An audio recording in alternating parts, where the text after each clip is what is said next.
Yo, yo, yo, what's up? What's up? What's up? What's up? Welcome back to the third intermission on a Victoria Day weekend.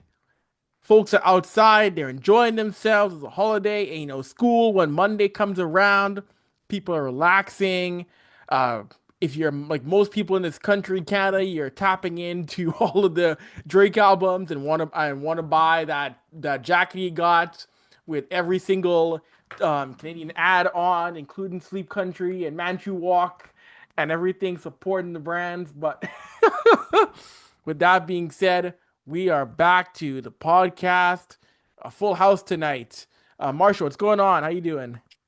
We out here, alive and well. It's warm in Toronto now. What can you say? There It's you great. go. But word to the wise, don't go shopping tomorrow. This will be out already, but I hope you didn't go shopping on Monday because Yo, Doug Ford's at his cottage.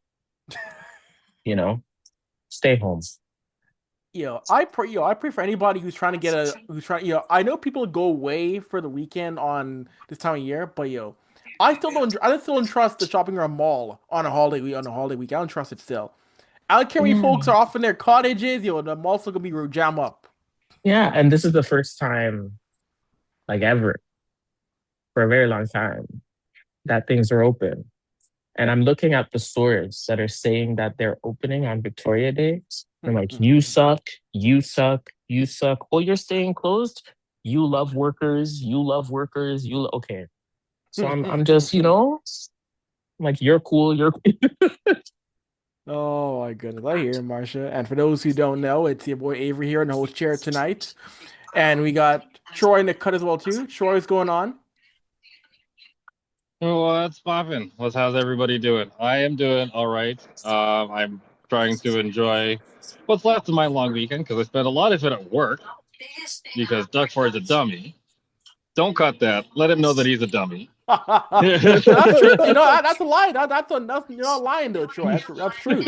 Ain't nobody, ain't no yo. If somebody messages the show account saying that Troy was too harsh on Doug Ford for that comment, they're a goof because you're right.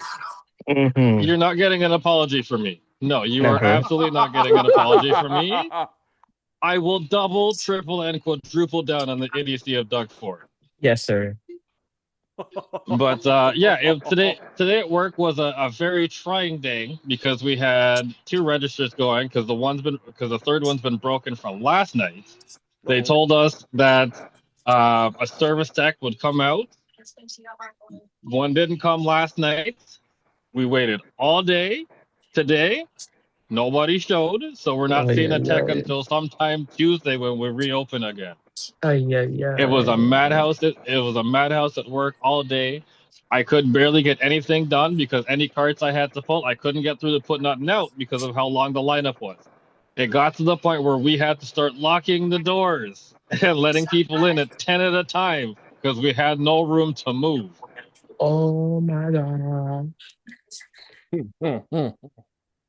Nonsense. And then like when we called help desk again today, they were just like, "Oh, we have no ETA either You, today or sir. Tuesday," but they're like, "We'll go with Tuesday."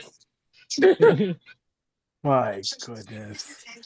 But Oh, other than that, you know, I'm glad I'm off till Tuesday. Don't have to work again until Tuesday night, so I get a little bit of extra time. It'll be nice to spend tomorrow with my wife and my three lovely children. Not have to worry about work. Don't have to worry about school. Don't have to worry about nothing except making sure everybody's good. there you go. There you go. And Jason, what's going on? How are things, man? Yeah, I'm just here, man. I'm not as fortunate as you, Troy. I gotta go to work tomorrow, bro. I hope you enjoy your time off, whoever's not working, Marsha, Avery, if you guys aren't working tomorrow, enjoy your holiday, man. To add on to what Jason just said, I know that where I work, and we won't mention where I work specifically on the podcast, just because I don't know who listens, and I'm not trying to get no retribution or nothing. But I do know that some of my stores will be open tomorrow, just not my location specifically. Oh, you're lucky, So if bro. anybody's looking, barely, barely, You're lucky though. because our lovely premier would have mandated and said, "Yo, everybody open tomorrow."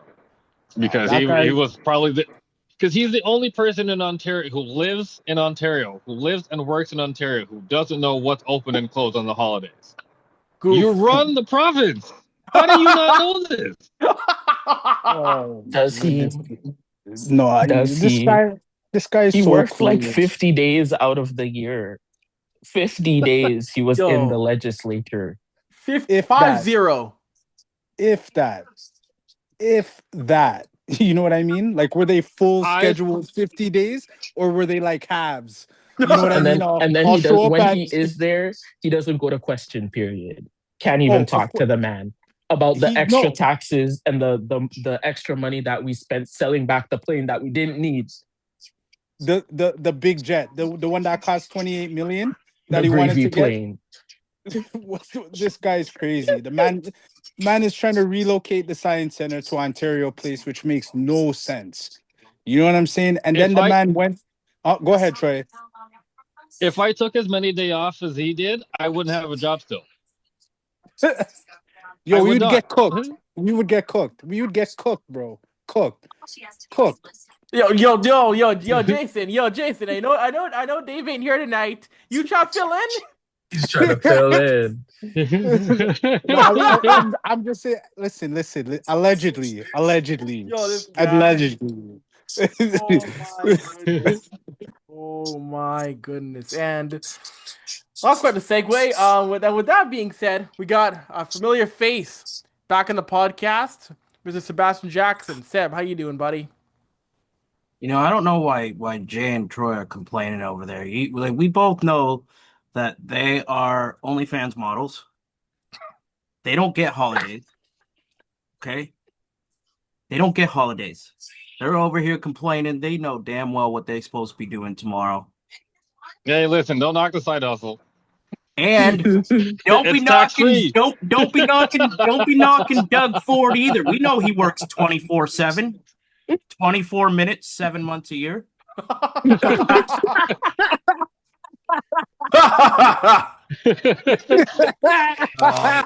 On the real though, it's nice to hear some voices, and I'll be honest with everybody. I ain't gonna be in here too long. The stage fright has already started to take over, and it's something that I've picked up since disasters happened. But it's nice to hear friendly voices. It's nice to see friendly faces. It's nice to be in a room with all my favorite black people. I mean, Michelle Obama's not here, but Okay. We'll put a picture up. but everybody else in here is tied for second. But yeah, it's going. I'm happy to be back, and hopefully I can pick up some more of these as the playoffs continue on and we wind down into the off season, one of the most important in our franchise's history. Yes, and actually, with that being said, actually, it's a good place to start right there, Sebastian, the jumping off point. So the Toronto Maple Leafs are continuing to be rebuilt in the images of John Chayka and Matt Sundin. We saw Craig Berube, he's out. He's off to look for a new job on monster.ca. And now, now Brandon Pridham has been let go from his AGM role. And now we're seeing this Maple Leafs team start to see who they're going to bring in, or sorry, who they want to try and target. We're seeing this Leafs team now saying the old ways are gone, and now I wonder, gang, who do you all see coming in? Because that's Pridham gone, Shane Doan stepped down, possibly take a role elsewhere in NHL, and Berube. But who do you all see coming in various roles coming this fall? I'll start with you, Marsha. Who do you want to see coming in, maybe either in a front office role or be a new head coach coming in for Maple Leafs? This is a great question.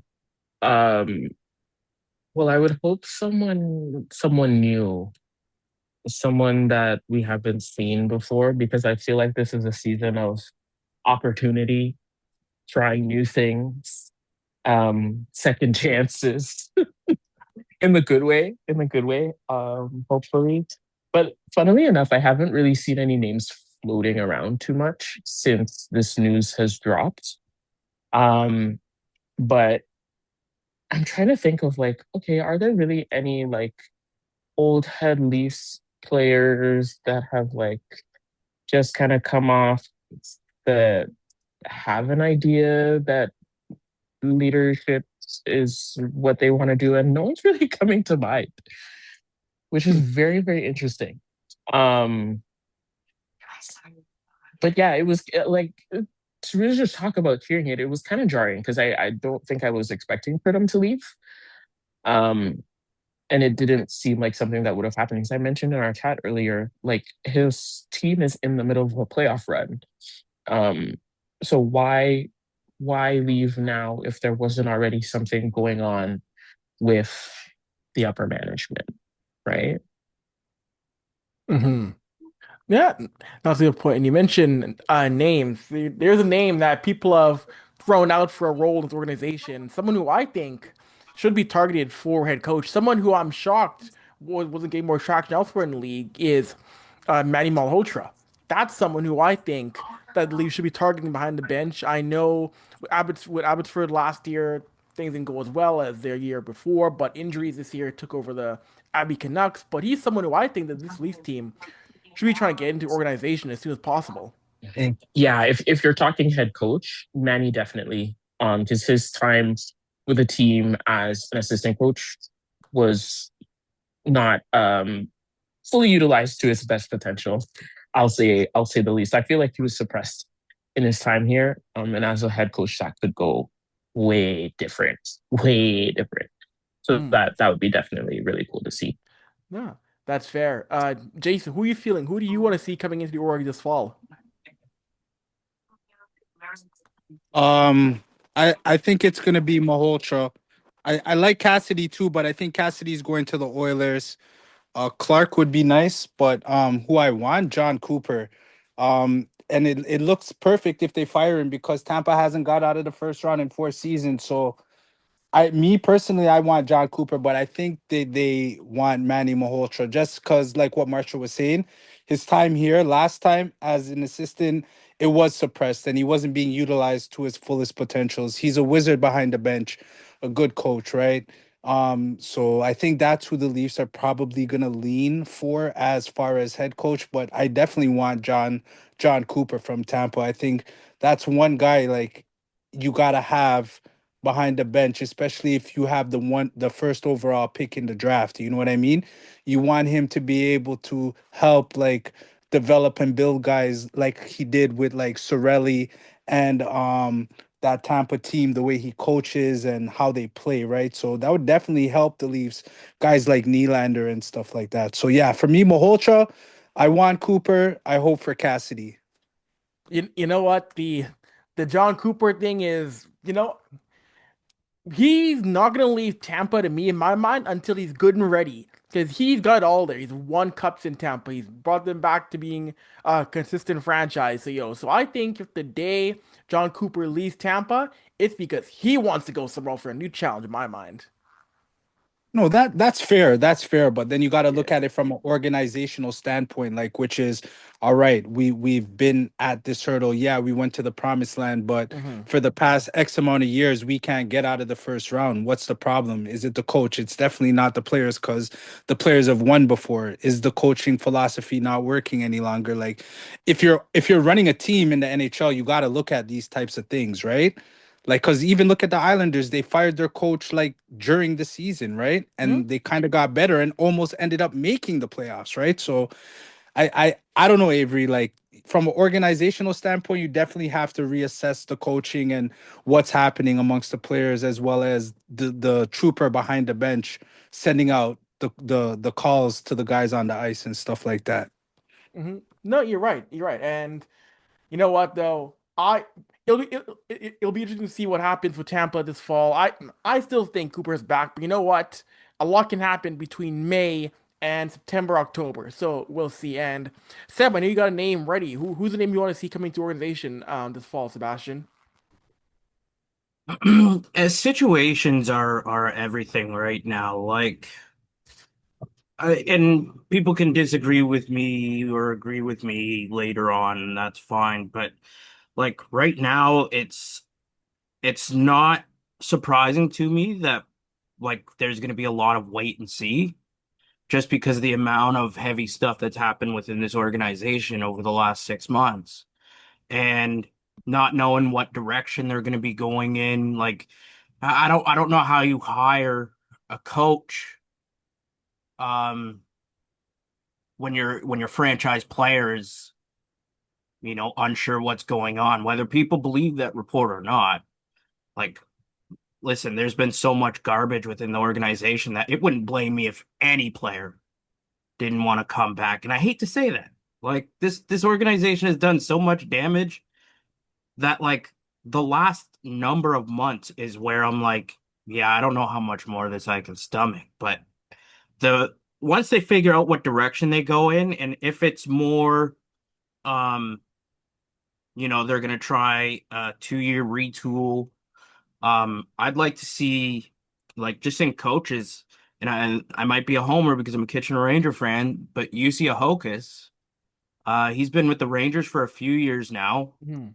and in that time, um he's came back from a 3-0 series deficit and won against a powerhouse team. And this year, he went pretty much unbeatable all playoffs to win an OHL championship.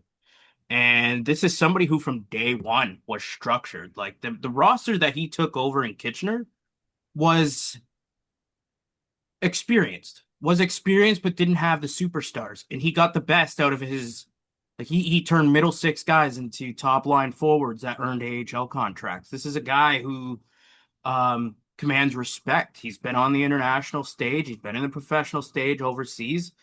He's won an OHL championship and he's about to coach in the Memorial Cup, and Kitchener's a wagon.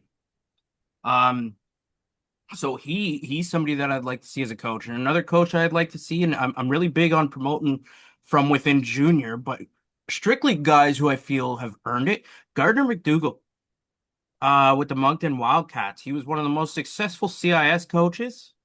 Um, there was a QMJHL team who was 2 weeks away from hosting the Memorial Cup, fired their coach, brought this guy in, and they won. Like, and then he went back to coaching CIS. This is a guy who commands respect, and ever since he's been in the Q, he's probably been the best coach. The only downfall on him is he's old enough to remember the Titanic. So, but he's not part of the old boys club. He relates to where the game is trending. He's trended with it. He hasn't, put his foot down and said, nope, we're going to do this old school. No, he's very much a new school coach, just in an old school body. And then in the office, Mike McKenzie with the Kitchener Rangers again. This has been their GM for a long time. He was their AGM. He's stepped in and coached, and put up very, very good coaching numbers. I remember the year they had to fire, who was it, Chris Dennis. He ended up stepping behind the bench and ended up going like 30-3. Like it was just an impressive run. He's somebody that I'd like to see jump into the front office. Spencer Hyman is another one that I think has really carved a name for himself. He's really put the Brantford Bulldogs on the map. And this is a guy who knows hockey. Like this isn't just somebody who, hey, this might be nepotism or what. No, he knows the game and he commands respect. He knows how to build a team. He understands the team that he has. He understands what kind of coaching staff he's going to need to coach that team. So those are just a couple of guys. I specialize with guys that aren't necessarily in the league. And I know that some Leaf fans are going to say, hey, this isn't the time to bring in, new fresh blood. But if I'm looking back on all things that have happened in the last 6-7 years, um, this would have been the perfect time to hire somebody like a Sheldon Keefe. I think that they gave the team too soft of a coach early on, and it allowed the egos to kind of build on from there. Um, this would have been the time to do it. This is the time where you can inject some new blood into the front office and onto the bench. And I don't know. I don't know. I look at the roster, I look at everything that's gone on, and I still love this team to death. I'll be there, cheering right in October until the end of the year, right until that last whistle. But I don't know what the direction of the team is. I don't necessarily like a lot of the roster pieces that are currently taking up space. We don't really know what's going on with Matthews. I think he's going to stay. Like, at the end of the day, I don't think that he's just going to walk out the door or be like, hey, trade me. But, I can't sit there and say 100% that he's not thinking about it. So I'm not going to sit here and say, hey, no, 100% the media is just BS. But no, it's really tricky. It's really tricky because you've essentially given yourself a couple years, 2 years here to figure it out, and you got to do it fast. I don't know if bringing in a bunch of hard-ass coaches, a drill sergeant like a Berube, I don't know what that's going to do for this squad. I don't know, man. I look at things and I see young people having success elsewhere that could make a difference with Toronto. I don't know what this team looks like, and I wonder if that's gonna play a bit of the coaching process dragging out. Like I don't know if Toronto's gonna be people's first choice. I mean, obviously for the money it will be, but at least in some of these other places that are looking for a coach right now, they're what is Marsha, what is Keith Pelly? CFO? No, CEO? he's president and CEO Yeah, I don't of see MLSC. Yeah. the difference is their president and CEO isn't in the media every 2 weeks. Quite literally. I could not tell you what another president and CEO looks like in the league, and I watch like 180 hockey games a year. I could not tell you what another one looks like. Like, I understand that some will have concerns if this guy's just going to meddle in the roster decisions, because that's the thing is he looks like he is. So like it's tough.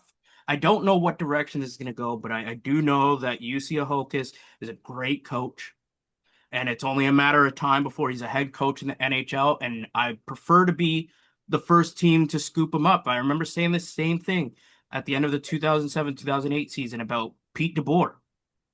I was like, the Leafs should go up and scoop this guy. Ends up going to Florida, gets canned. He's been with a lot of teams in the league, but the guy is a great coach.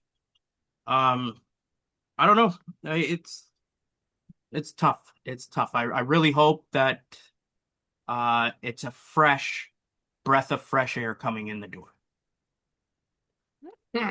Yeah, we'll see. And you're right. You're right, Seb, on Jussi Ahokas and Gardner McDougall. Like, I think Gardner, if he was 10 years younger, that's a name that would have gotten an NHL job.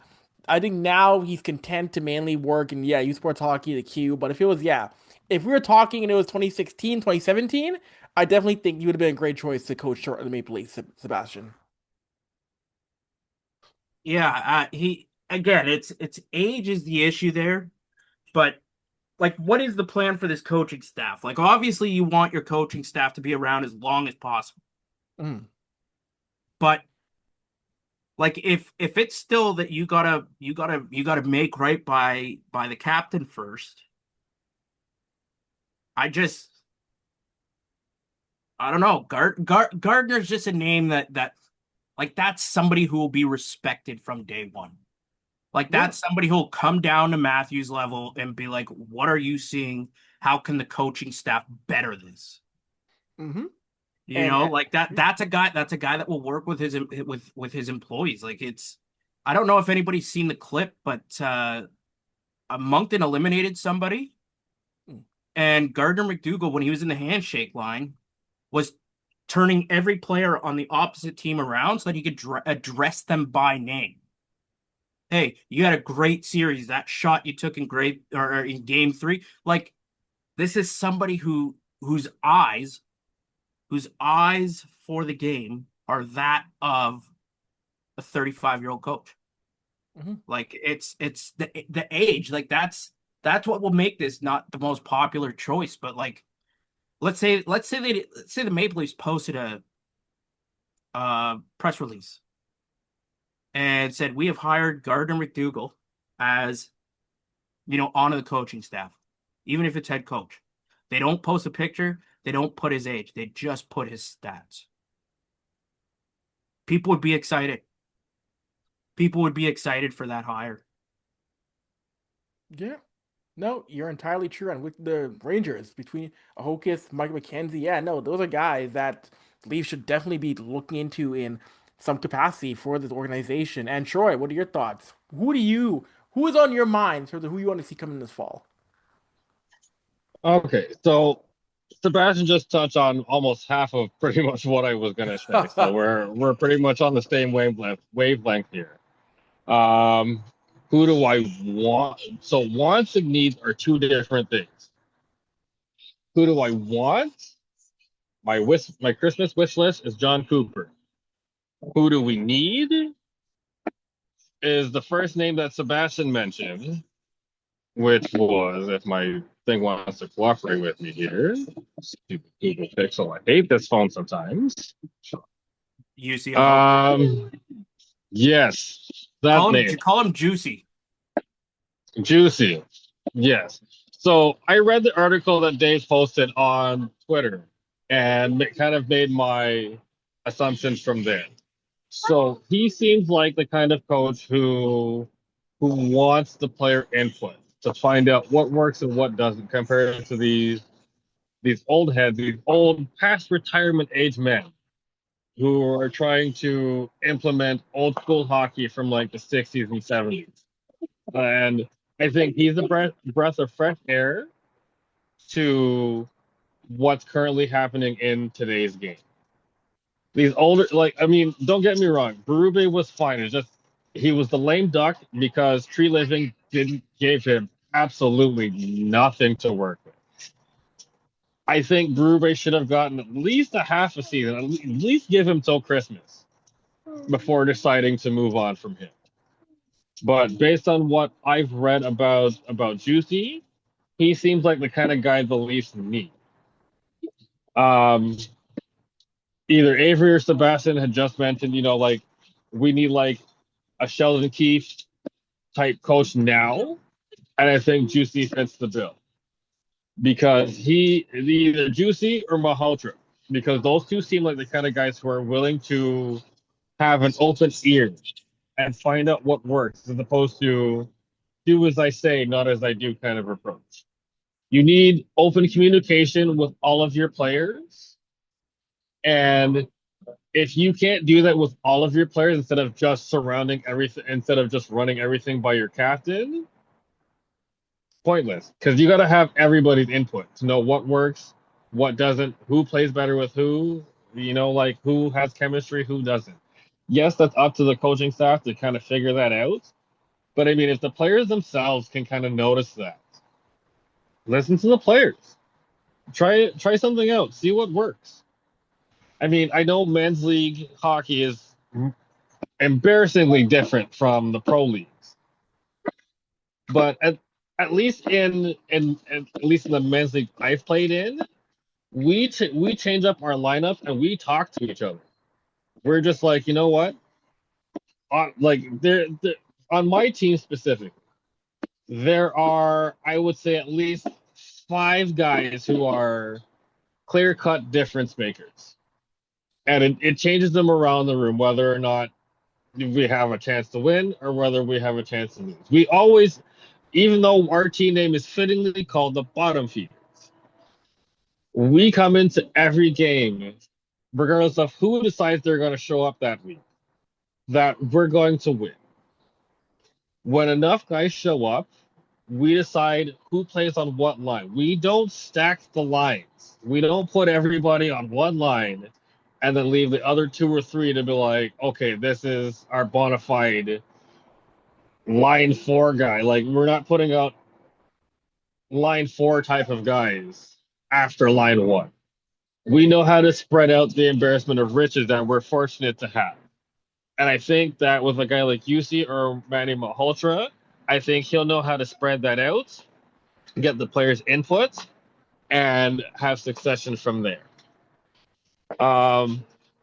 While names like Cooper and Cassidy are enticing because of their past success, we have beaten this to death on this podcast. How much we need new faces in this league.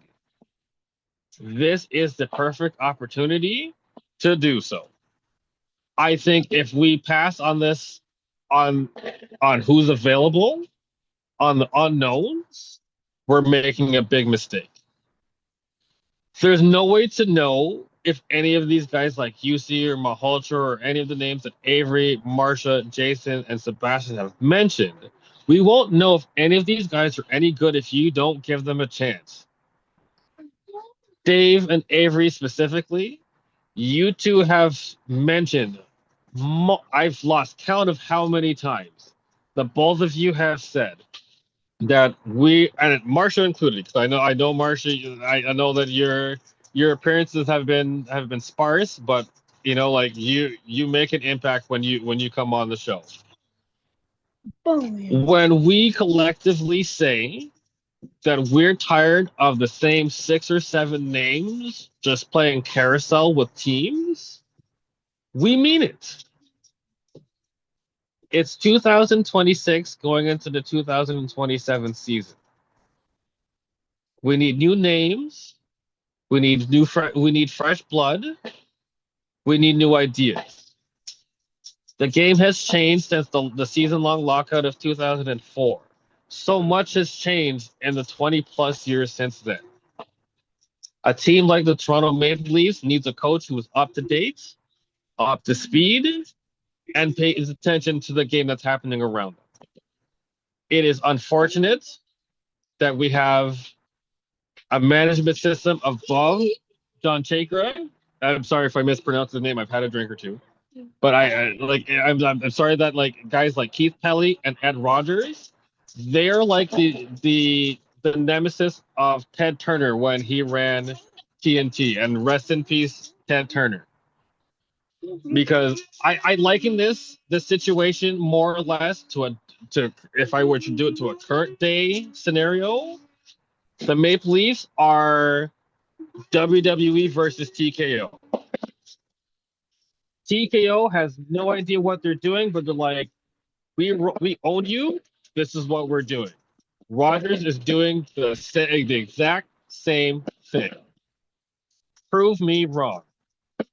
You've got a bunch of suits and ties who don't care about anything, who are just like, I own everything, so I don't really care. Because no matter what I put out there, people will buy tickets. But we're in a day and age where money speaks volumes. If you don't put out a product worth my money, considering how much we're being charged for bread, eggs, rent, phone bill, internet, all of them kind of things that we need to survive in today's society, nah, man, I'm not with it. I'm not with it. The Leafs have come to a point, they may not want to admit it, but now their backs are against the wall.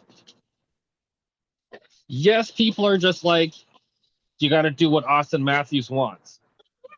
Austin Matthews is one man on a 23-man roster.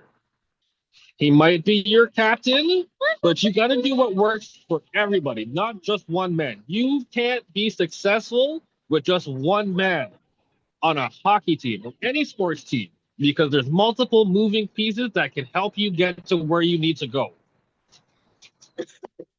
While I agree that yes, Matthews needs some playing pieces, me personally, I don't think that we should be in a rush to hire a coach.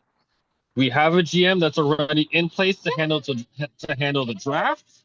I think you should consider doing additional homework past the draft and then hire somebody before July 1st to get everything else rolling in motion. Because once you have your draft set and who you want to take, whether it's Gavin McKenna or the young defenseman out of Sweden, I forget what his name is. If you pick one of those two guys and then bring your coach in, or at least have an idea of who your coach is before you do that draft, you have a good direction of where you want to go. That's my opinion on it. But like I said, I think the best options right now is UC and Mahoti. There you go. A lot of truth. A lot of truth being spit from Troy right there, and that's in that segment, in that sequence. A lot of truth. And they go. That's that pain, Avery. That's that pain I was talking about before we started to record. That's that pain, man. This guy. Oh my goodness. And going from the Leafs to the postseason here. Of course, now still waiting on who will face the Hurricanes in that series. Montreal and Buffalo going to game 7. And Colorado and the Golden Knights will kick off game 1. And these are series in which, well, first of all, I didn't think Buffalo would just come into Montreal and just beat the tar out of the Habs at home in the Bell Center. Oh my goodness. That was a game and a half right there for Buffalo. That was a statement game as Game 7 goes down tomorrow on Tuesday night, or Monday night in Buffalo, New York. And you mentioned again, Avs Golden Knights gets going soon. So I lost the group. What are your impressions? What are your impressions on this series? Oh, sorry, you, Sebastian, Seb. What are your thoughts, Seb, on Buffalo walking into Montreal, opening up the fridge, eating all the Habs food, and then belching in their faces in Game 6? That just seems like Buffalo style, right? Like, listen, I've been watching. I didn't watch too much of the regular season. I watched when I could. Usually I'm very busy, or I dedicate time in my evening to Hendrix. But lately I've been watching the playoffs. Me and my partner, my beautiful, loving partner Leslie. Um, we've been watching a lot of playoffs, and Buffalo has just been one of those teams where like the story's really good. Um, Dangle himself said it pretty good. Like either one of these teams winning wouldn't be a shock. Um, but like the Habs, it kind of seems more like a destiny season. Whereas Buffalo, it's like this is just the beginning. Like this is just the beginning. And Buffalo has a really great prospect system. Um, Lindy Ruff, I don't know. Hopefully he isn't one of those coaches that kind of loses that charm after a year. Um, but he seems to be fully invested in Buffalo. And Buffalo, listen, many people will have negative opinions about Buffalo. I'm not going to sit here and pretend like it's the best place on earth and I can't wait to go there. But Buffalo is a hockey city, a hot hockey city, and their fans deserve this. Montreal, yeah, I don't know what else you could say about that game. It was absolutely brutal. I'm pretty sure if I read this correctly, Martin St. Louis in the media, they asked him like, "Hey, what lessons did you learn from this game?" And I'm pretty sure he said something along the lines of, "Hopefully, we play the next one." Um, Basically saying that his team didn't even show up. Um, Montreal is a fun team to watch. And I know that Leaf fans aren't necessarily going to love that. And I love every time I've been to the Bell Center. It is wild. But that's a fun team to watch. There isn't too many players on that team where you're like, even as a rival, you're like, oh, I can't stand that person. Like they don't really have it. It's just a fun team. Josh Anderson's doing his thing again in the playoffs. Nick Suzuki is on another level. Cole Caulfield needs to shoot more. Um, but Buffalo, there are some questions going into Game 7. Um, I don't know how much trust they have in their goalies right now. That's something that Montreal has in their back pocket. They've got Dobish, they've got Flower, I don't know where Wantambo is, but I mean, aside from him having a shaky year, that's still a goalie with a lot of experience. That's nice to have in your back pocket. Um, Whereas Buffalo, their goaltending is, I mean, Alex Lyon isn't necessarily the youngest goalie, but the ones behind him, they don't have a lot of winning pedigree as pros. So I don't know what to think, but if you're both Montreal and Buffalo, you're looking at this like you may never have an easier path. And I'm not calling Buffalo an easy out or Montreal an easy out. But if you would have told me that like, hey, you all you had to do was get through Boston, or who was it that Montreal played again? Why am I drawing a blank? Tampa. If you would have told me that you had to get through Montreal or Boston, Tampa, Buffalo, and you'll meet Carolina in the finals or in the conference finals, I'd have been like, hell yeah, I think Carolina's super overrated. Like, I think that whatever team gets out of this Montreal Buffalo series, they're gonna pack Carolina into a corner and off to the finals you go. But yeah, it was an ugly game. Um, there's not much else that you can say about it. I mean, you just hope for Montreal to wake up. Uh, at the same time, I'm genuinely happy for both fan bases, um, especially Buffalo. They've been through a lot. There's a lot of depression in the city there, but it's a great place. Any hockey player would be, well taken care of if they ended up in Buffalo. And it's a great story. I mean, Tage Thompson can, he can piss off. We don't like that guy. But yeah, I don't know. It's a good story. And Buffalo's a team on the up. And not to bring this back to the Leafs, but it's teams like Buffalo and Montreal and a few other teams that are on the up that I'm like, I don't know what things look like. Like I don't know who they're better than next year.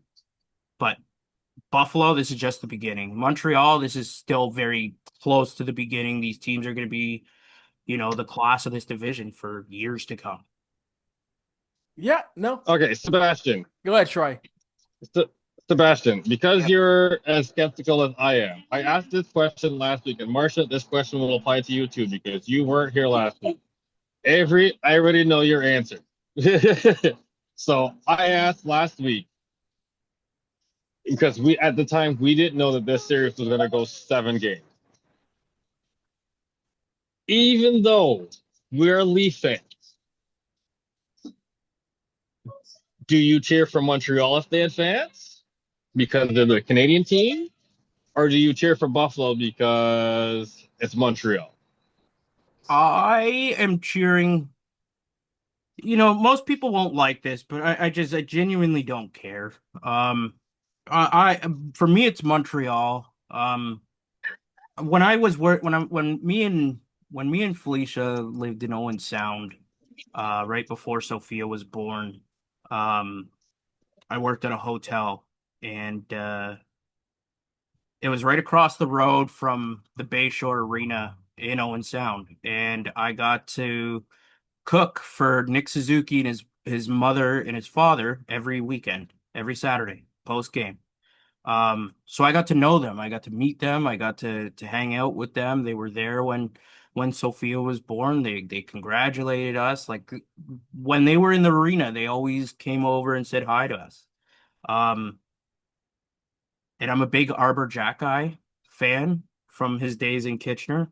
Um, I was very critical of him in his last year of junior because he would keep seeing red and the temper wouldn't come down. But he's a unicorn. He's kind of a unicorn in the way that he plays. Um, so like I've been a fan of his. Um, and it's hard not to cheer for underdogs, and I'm not calling Cole Caulfield a full underdog, but like the guy's 5'6" or 5'7" or whatever it is, and he's got one of the best shots in the game. Like for for for a league where scouts will still draft you in the second round if you're 6'7", but only get 3 points a year, like, oh, it's nice to see. Um, they're not necessarily a dirty team. It's just you hate the organization because you're a Leaf fan, 100%. But like the individuals on that make up that team, I like most of them. And if Buffalo was playing any other team, I'd be cheering for Buffalo. Um, they got some Kitchener connections. Logan Stanley's there.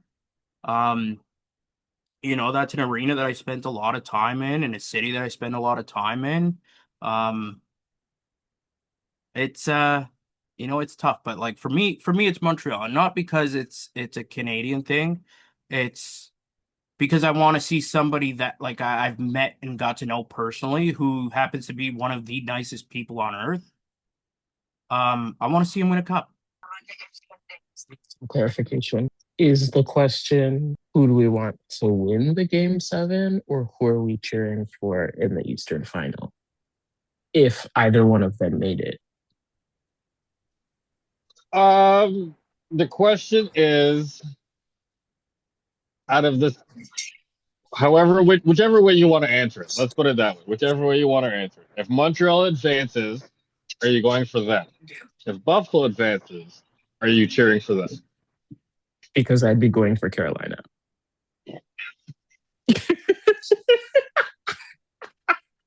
I mean, I kind of more or less said the same thing last week. I'm just like, Carolina's the team to beat. But my thinking is, because it's been 33 years since we've seen a Canadian team win, the vote kind of leans towards Montreal. But on the other hand, Buffalo is so much closer. No. I can't. And I mean, Buffalo is so much closer, and I mean,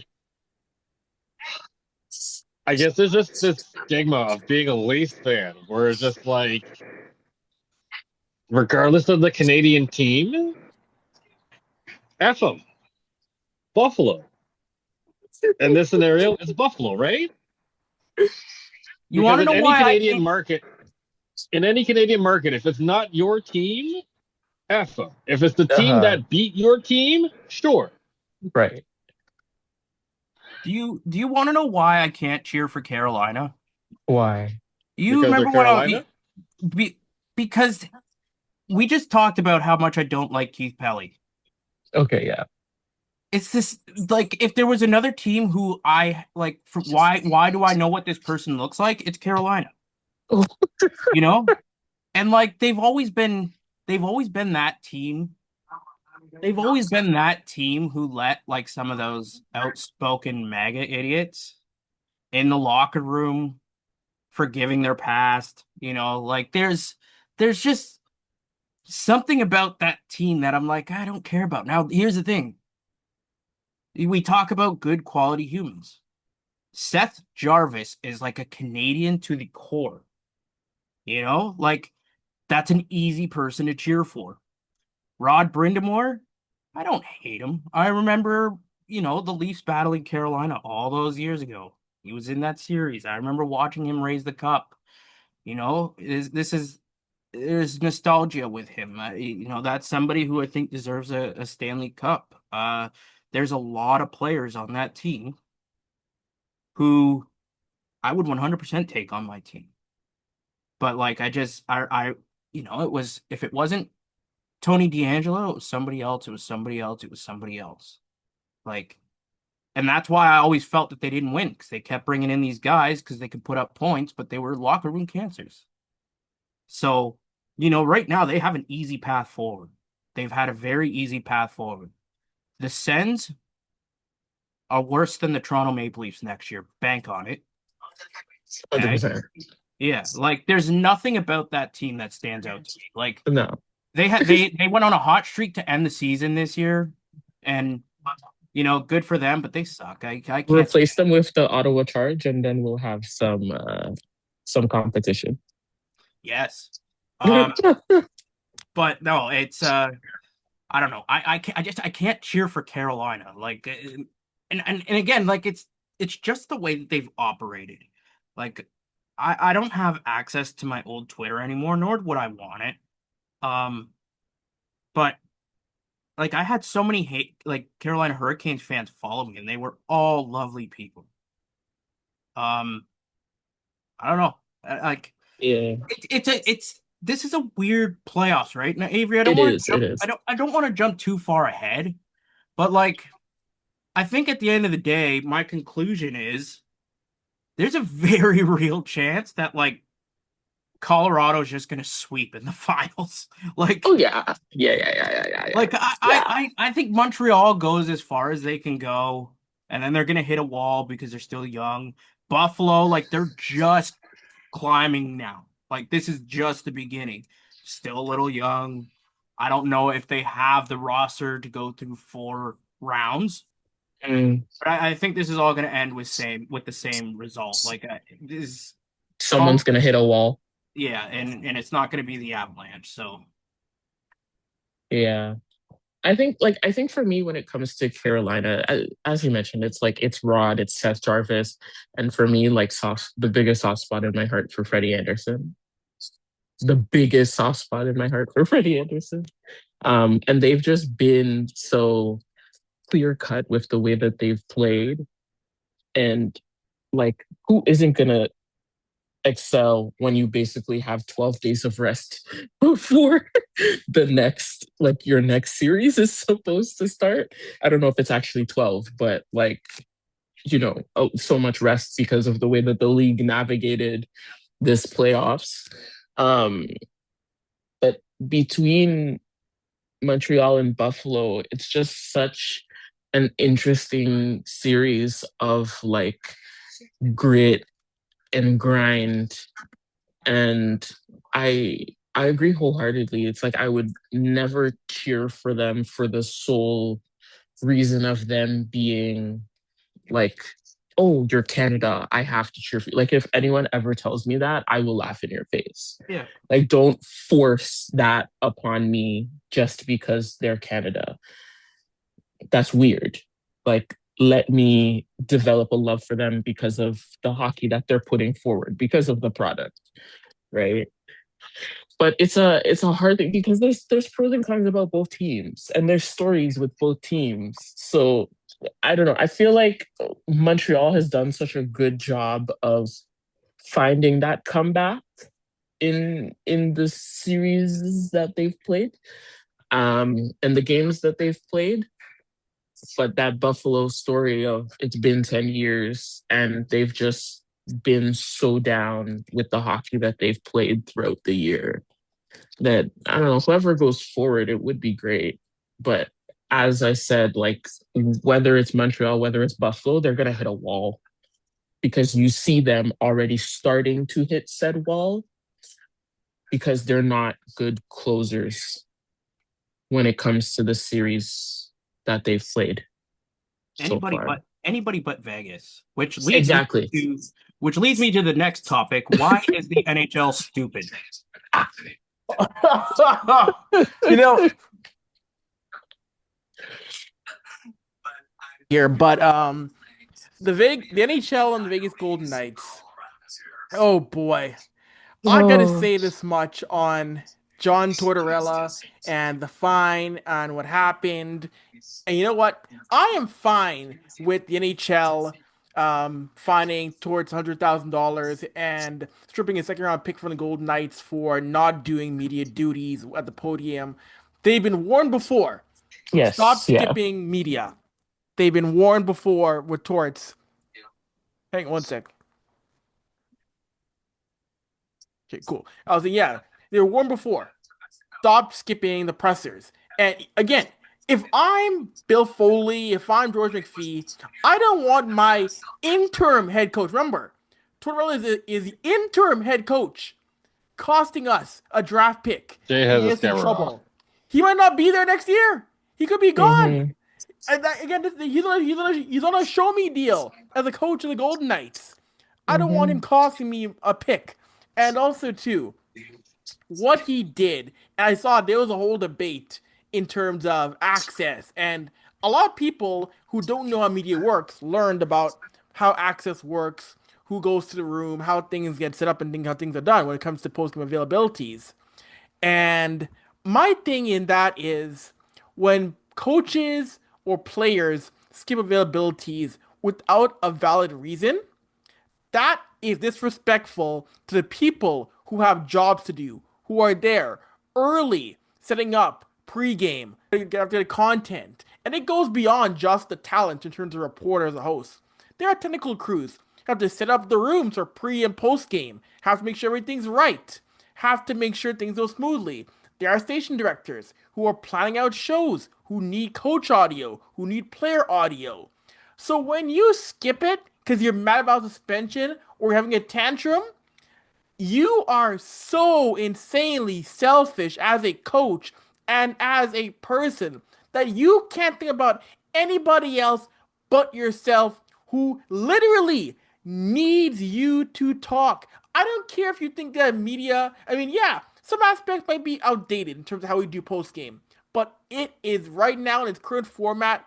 People still need that content for their articles, for their highlight shows, for whatever else. So when you say no, that shows to me as a person, there's an element of you that is just so poorly developed as a human being. And also, too, remember, y'all, people are saying, oh, well, he should have to go. Why do we need the media? It's in the CBA!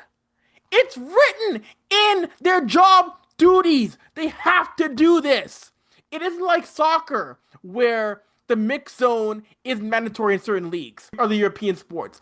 In most North American pro sports, it is collectively bargained and agreed upon by the players and the league and consulted in many times with the writers union. You have to do media. It's your job. Most people can't show up to a job and say, you know what? I like doing 8% of it, but this 5%, this 10%, screw y'all. I ain't doing it. You know what happens in places outside of pro sports? You're fired. You're done. You're gone. Sayonara. Arrivederci. Pro sports, you are lucky. Pro sports puts up with you doing this BS in which an element of your job, you decide, nah, I'm good. Screw those people. Piss off, Torts. Who was Somewhere it? in there, somewhere in there, there's a Marshawn Lynch. I'm just here so I don't get fine joke waiting to be made.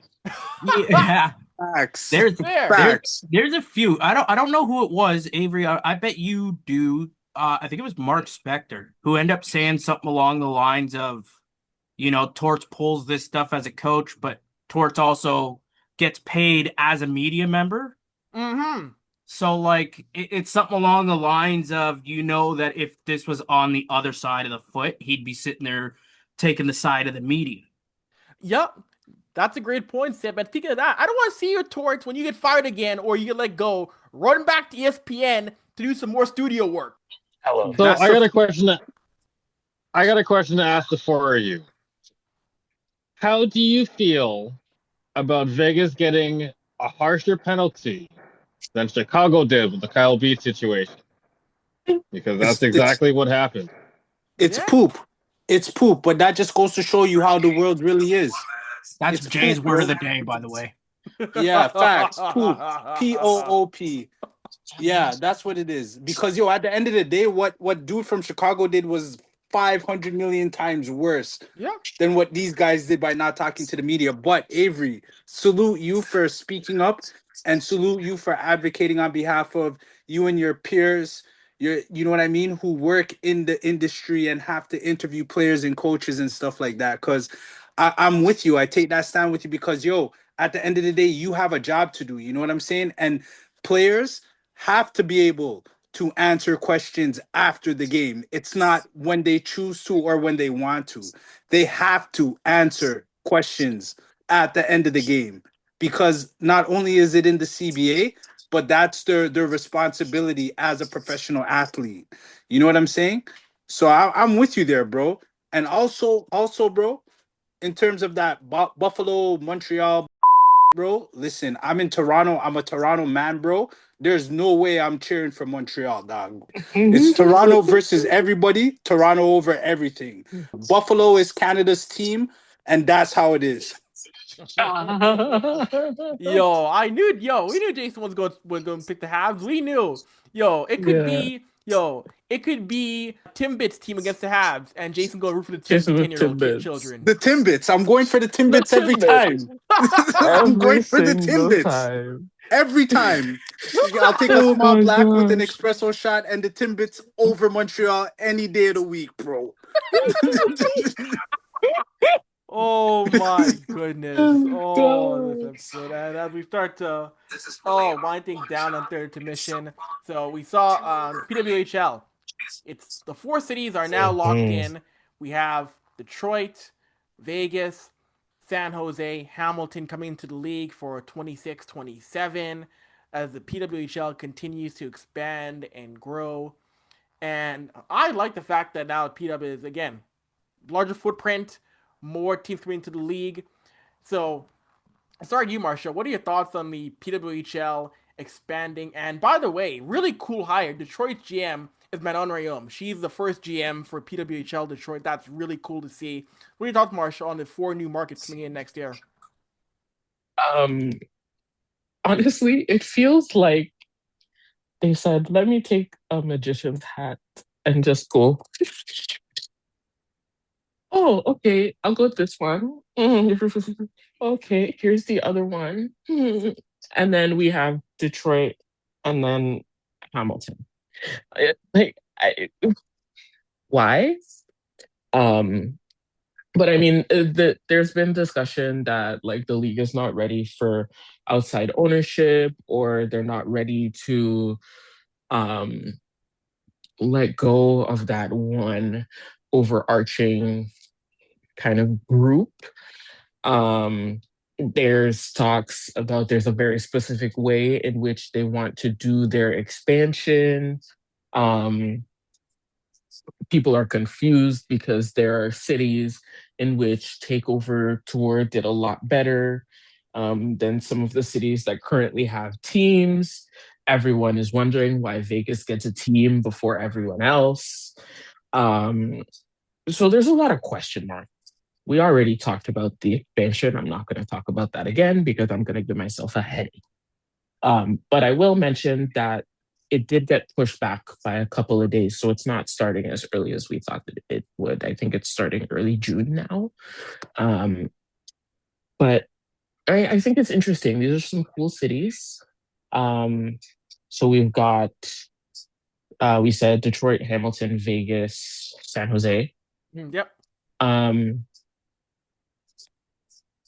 Again, still mind blown, but it'll be interesting to see how everyone is integrated, how conference development actually goes, um, and then how soon we continue to progress. Um, because we know the interest is there from other people, but I know that there's talks about putting in a pause about further expansion. Um, but as we saw with the draft interest list, there is over 200 people that is ready and had their name down wanting to be players in this league. So I think that is really, really cool to see. Um, but it's like where do we go from here? Everyone's kind of like on edge. There's still a lot of things left unanswered, I feel. Um, Especially since we're in a position where there seems to be underground changes happening and folks in the media aren't really aware of those things. And it's just going out to teams and managements. Um, so the PDUP is in this weird kind of limbo state, um, where people are having these uncertainties. But I'll end off my little ramble by saying it's exciting. It's cool that all of these things are happening. Still very confused as to why we're doing a Hamilton so soon. It's 45 minutes away from Coca Cola Coliseum, but I digress. We'll see how that goes. The Hamilton ketchup and mustards. We're excited for them, but but you know what? We can't go wrong with more women's hockey. We really can't. No. Yeah, no, we cannot. No, I'm excited to see what happened. You know what? People were saying I saw in the comments, um, oh, about the whole too close thing. Yo, everybody in this chat knows Hamilton does not want to be like Toronto. Toronto does not want to be like Hamilton. These are two distinct cities. So I do like the fact that you're gonna get that level of that Toronto Hamilton hatred in the PW. I do like that as well. I agree. I agree. It'll be great. And as I mentioned, I feel like I mentioned it a couple weeks ago. Like PD Coliseum and Hamilton, like they're really, really trying to distinguish themselves as like we're not just Toronto's backup arena for when, Scotiabank Arena or any of these places are busy. This is where you come to do something. Like we are our own place. We do our own things. So they're trying to like build themselves up as that. And, having your own like P-Dub team, I feel like that is the way to go. And that is a great way to put yourselves out there. Of course. And I'll ask a question to the fellas in the chat here, guys. How do you feel about the fact that we're gonna have that proper Battle of Ontario now with three teams of PWHL? Because I'm sure some of y'all might be going down to Hamilton to watch a Scepters Hamilton game. Yeah, no, bro. Like, yo, this is good for the league. Like, first, I just want to touch on like women's sports as a whole. You know what I mean? Like if you look at like the soccer league, like they're growing. The PW is growing. They got a team in Hamilton now, so that's gonna create a lot of like intensity. Toronto, Hamilton, Hamilton, Ottawa. You know what I mean? Like that's great, and it's not only great for the league itself, but it's great for the little girls that in Hamilton that be playing hockey now. They have like a future of, hey, I want to play for my city, like type deal. So I think it's overall it's good. Like they could have done like Hamilton deserved like a professional franchise for a long time. I always thought that Hamilton was very important and they deserved more than just the CFL team, the Hamilton Tiger Cats. You know what I'm saying? So for them to be able to get a P-Dub team now is amazing. And like I said, like the sport is growing. They could have did a little bit better. Like I like the Detroit pick, and I kind of like the San Jose pick. You have the Sharks, you know what I mean? So yeah, I kind of like that in the Las Vegas, but I still think they should focus more like getting like teams that are like, how can I say this? Like, you Central wanna you type? wanna eventually, sorry, say that again. Like central type, you mean? Central type, yeah. Yeah. Focus more central type, like Pittsburgh would have been nice. You know what I'm saying? Like that's another important city, I feel, anyways. You know what I'm saying? So hopefully they figure that out with the logistics and centralizing the league a little bit more before going out like that, because you're gonna run into having to group these guys based off of what time zone they're in, right? Because traveling in different time zones takes a lot out of you, right? And to do this constantly for like 3 4 5 months, it takes a lot on the body, not only practicing but actually playing. And then if you go to the playoffs, it's even more excruciating on the body and stuff, right? So at the end of the day, me as a fan, I'm happy that the league is growing. We're seeing more girls getting involved. I have little girls at home, you know what I mean? So who knows, maybe they might make one of these teams when they get older. So for me, it's a good look, man, and I can't wait to see these rivalries develop. Even the Toronto Detroit rivalry, right? Like that's a Mhm. big six rivalry, right? So when you really look at it, so yeah, I'm looking forward to it, man. I think it's a good move, and kudos to all the women out there. Like we got our P-Dub team, like in Toronto. You know what I'm saying? Hamilton has a P-Dub team. Like we have our WNBA team. Sorry, is what I was trying to say with the tempo. So this is just like a girl power type vibe, and I'm totally feeling it right now, man. More power to the women out there playing professional sports, man. Seb, Troy and Sebastian, how you guys feel about the PW continuing to increase their footprint across the continent? I think Seb had to did. Yeah. Seb ducked out. I think Troy's Troy's here. Troy's here. okay. Troy's here. Okay. So sorry, what was the question about PW expansion? Yes. What are your thoughts, Troy, on the PW expanding their footprint even more across the continent? So I think Las Vegas has been like a testing ground to see if major sports can succeed and survive there. So that probably explains why the P-Dub got one, because of the success of the Golden Knights, regardless of whatever internal, external turmoils they're facing or have faced in the past. Now, I would probably say more currently facing than anything, based on who the goaltender is. Um, I think it's good that there's expansion happening. I have seen different things in Avery. You've probably seen the same thing where they're holding these takeover events in different cities have fared way better than where they're putting these teams. I don't know how heavily that played into consideration in terms of where they're putting these teams. Um,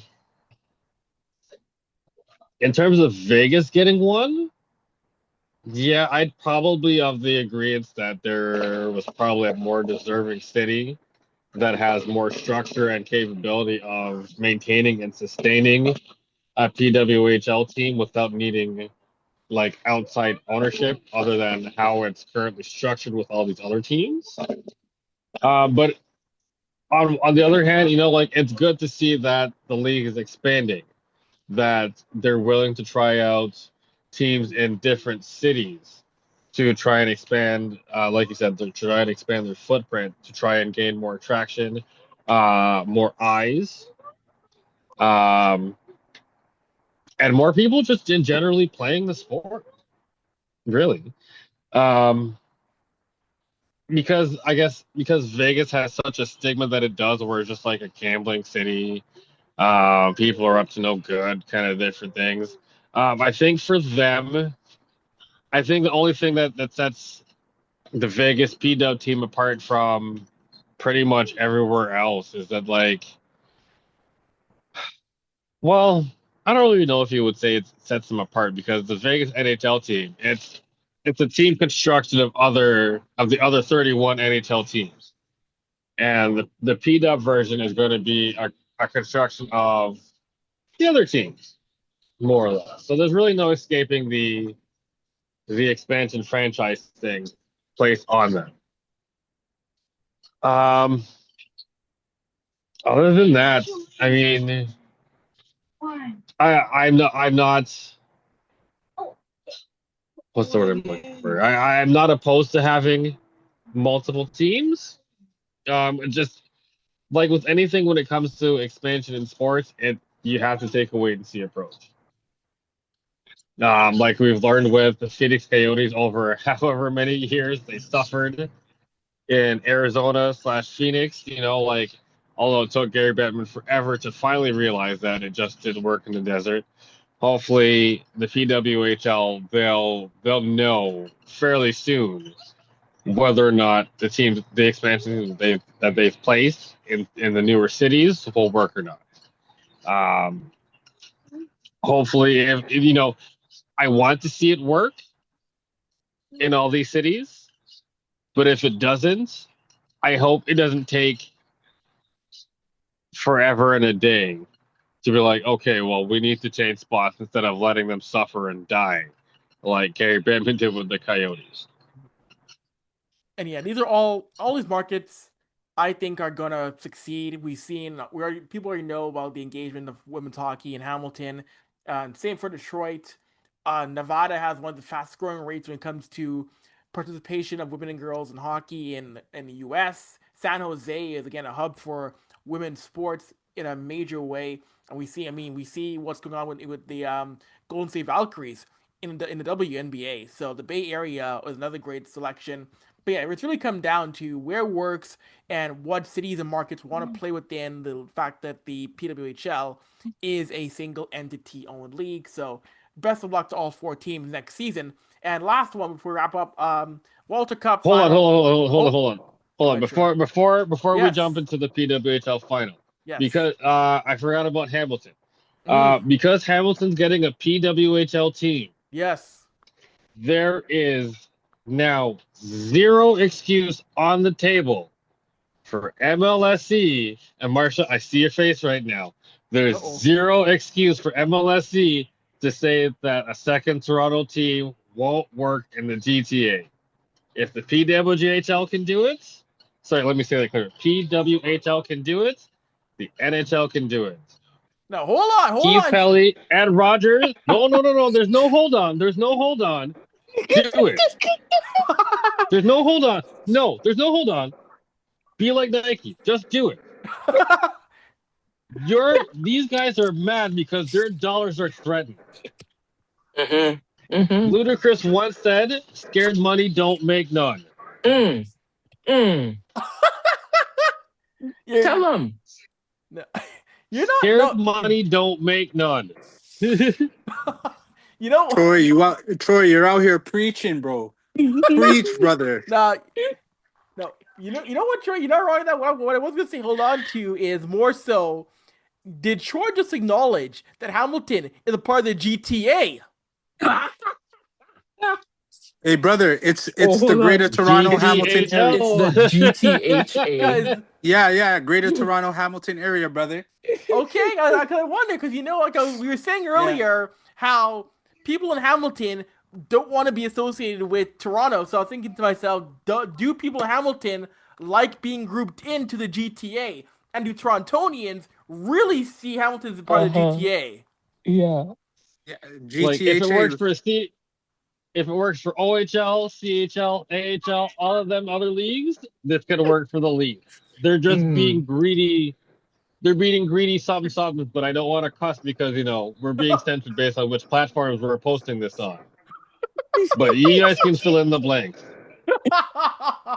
Yo, oh my goodness. That is funny. That is jokes. Oh my gosh. The last topic of the night. The Walter Cup. Montreal leads Ottawa 2-0. A big overtime win for Mhm. Montreal in game two. And the Habs, sorry, the Habs, Montreal Victoire, the Victoire are on the verge of their first championship, being the first Canadian team to win the Walter Cup. Hey, you know what? To see MPP would get a championship, I'd be down for that. Mhm. We know what Jason said. We know what Jason does rep Montreal. We know This is Jason. different. We know Jason probably got an Ottawa Charge jersey in the background somewhere as a protest. Yo, Avery, guy. I mean, you've been standing all night long on being anti Montreal, so. But to the group, what do Listen. you Oh, get? sorry. I was just gonna say, to me, it doesn't matter who wins this series because I'm not an Ottawa fan and I'm not a Montreal fan, but I am a fan of Captain Canada, the original Captain Canada. So, like, for her as a person and for her contributions to the game and the sport and what she accomplished on an international level, I'm rooting for her and her only, not her team. I'm just rooting for her. Captain Clutch. Captain Clutch. Yes. Oh Oh my goodness. god. That's so funny. Oh my gosh. Troy and Marsha, what are your thoughts on what's going on as Montreal only needs one more win to claim their first championship? You know, that that would be whoever wins, I don't care because it's not Minnesota. But I digress. I digress. If Montreal took it, that would be iconic. As Jay said, MVP winning the Walter Cup would probably be the best thing in the world for everyone. Um, and then again, having a Canadian team, um, having a woman coach, winning the Walter Cup as well, um, would be really, really cool. Um, there's just so many cool little tidbits to come out of this final. That's on the positive side. On the negative side, I hope a league-wide review of not only the George Peros equivalent of player safety of the PWHL, just throw them all away, arson, overhaul. I don't know what you got to do, but fix them up. Number one. Number two, the officiating. If we thought NHL officiating was bad, watch those PWHL reps because something will happen this far away from them. Their eyeballs are on what happened, and they're like, I'm skating away. And like Laura Stacy's doubled over on the ice, like writhing in pain, needs to be carried away. Her wife is staring daggers at the Ottawa Charge. Like, and this is not just the oh, it's playoffs hockey, we're going to let them play. This happens consistently throughout the season, and it's a huge, huge issue that the PWHL needs to address. So coming out of this playoffs and this season, I hope there is a really huge, whether it's a conference, whether it is ref school, whether it is I'm going to hire a whole new set of refs, y'all need to figure yourselves out, because this is so bad. And like, it's injuries, it's really just like overall safety of all these players. We need to be better. Yeah. No, yeah, and before we go to Troy, your last point was that it was game 1 overtime game. Montreal won.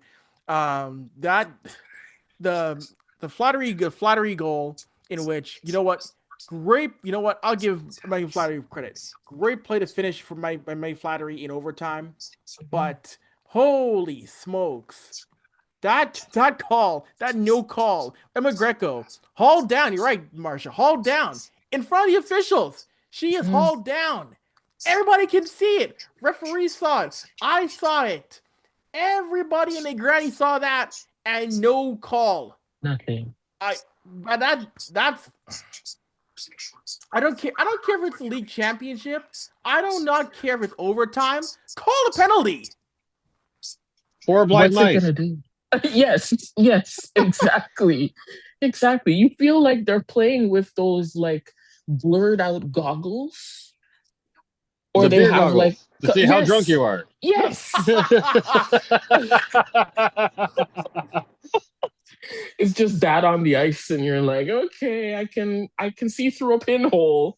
Like, come on. Oh, that was Are we doing a Bird Box challenge? That's crazy. I could not believe that, and it's in. Even worse, for the game 1 win, that trip is in the highlights. Come on now. Listen, you could have tripped her by like that overrated Bobby Orr goal, and they still wouldn't have called that. No. Yo, They weren't calling that. You know, I got smoke for him too after for a different show for Bobby Orr. We got smoke for you as well. How long? Oh my, we're going on. I hate this now. Avry and I got smoked for that Bobby Orr thing. Hey, it's you know what? Any day, I'll take Bobby Orr smoke any day, because it is always deserved. Always deserved. Oh my gosh. Troy, do you believe in miracles? Do you think Ottawa can come back from being down 2-0 in that series? I believe in miracles in terms of like spades, horseshoes, and winning the lottery. But because there's 2 Canadian teams in the final, it doesn't matter, because Canada wins. That's all I gotta say. Canada wins.